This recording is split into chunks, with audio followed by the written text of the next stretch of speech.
Dinah. Checking out your concepts, so I'll give you some feedback on those.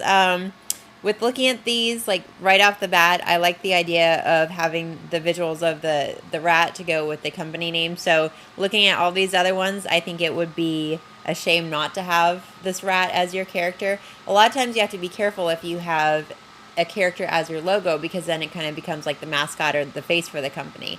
So in something like this, there's a challenge of how much features do you give it, what kind of personality do you give it, because that's going to say a lot about the company. So a lot of times I generally try and steer people away from developing a character as a logo, because then, it really puts a lot of weight on making sure that that character says everything about the company that it needs to say, and, has the right personality in the eyes, and it's drawn correctly.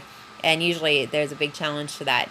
But in looking at your concepts, like I said, I think it'd be a shame not to have the rat. So I want to see you play around with the idea of having the rat head for the logo, but I think you need to play around with the style and push it a little bit more so that it reflects your demographic, and it fits a little bit better.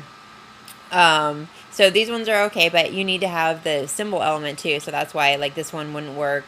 Having the skateboard, as a skateboard company, so having skateboard as your logo is kind of, generic and repetitive. So I think these two are kind of weak as far as logo concepts go. I want to see you push this idea further. I think you can do something really cool and develop a really cool character. So go ahead and come up with some other sketches for the rat head, and you can resubmit them on here before Friday.